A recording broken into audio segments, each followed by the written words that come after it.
It's about the importance of understanding this interdependency of all species, so we're not alone on the planet. The question I always have is, what is our relationships as humans to other species? What are the issues that we're facing here and now? There's also a real value in coming at these from a place of joy and of heart and of community. One of the things that I value about the All Species Parade is that at the end of the day, it's a parade, a very colorful parade of these artistic creations that are representing animals, mostly real, sometimes imaginary, across the entire spectrum, and that is celebrating the diversity of community, coming together to work together to make this celebratory event that honors the planet that sustains us on Earth Day. So what things does the Earth give you? Water. Water, and we can't live without water, right?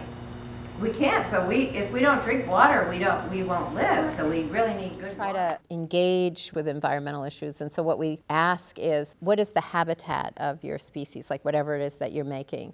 What do they need to survive? I've heard that polar bears are also dying because there's so much pollution in the air that it's making it hotter in the Arctic and the ice is melting. Right. So the polar bears are drowning.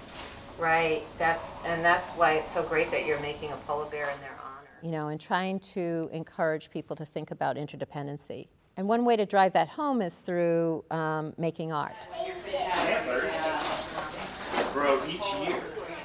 There is something magical about puppets because it gives the kids and adults too a chance to really imagine themselves as that creature or plant. When people are able to put themselves in the position of the plant or the animal, they care more for it, they think more about it, and they might hopefully take care of it more in the real world.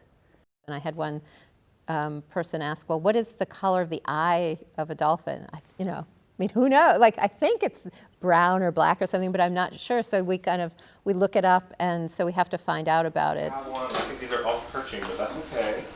I have my magic. We tried to continue the conversation a little bit about that animal. What does the animal like to eat, and where does it live, and what does it need out in the world? So hopefully they will connect that favorite animal to the environment and to nature, and will be impressed by it enough to want to protect those things that will keep that animal alive. One thing I did learn when I was overseas in the Peace Corps was what a valuable material trash is. I'm proud to say all these puppets that I have made, I haven't bought one thing. I've just gone and gotten it out of the trash, out of dumpsters. I think it's great. It's a great way to be an artist, to use trash. There's a role that the arts play, particularly in public discourse about environmental issues and in advocating for environmental issues, that's vitally important. So we try to engage with anybody who's making a puppet, engage with environmental issues. And so there's also experimentation involved in the process. And I think that's a really good thing, to have people of all ages trying to kind of connect with whatever species they favor.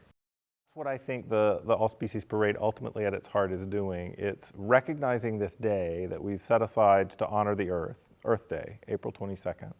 It's turning that into an opportunity to have a collective, collaborative parade where we really are presenting and parading with things that we've made ourselves in celebration of all species on the planet. So I think the kids respond to being in the parade first. And so many of the kids, when they come in, you can ask them, well, do you have any ideas of an animal you'd like to make a puppet about? And usually they will say, yes, I have been thinking about this. I want to make a guinea pig, or I am going to make a cat, or I want to make a ruby-throated hummingbird, or I will a white-tailed deer. I mean, very specific ideas. You can tell they're committed.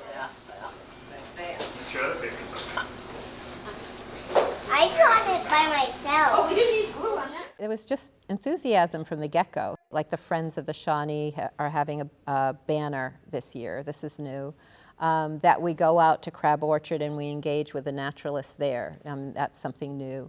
And so everybody's helping. And what we thought about is like, how can we combine environmental education with puppetry? You know, what's a good way to do that?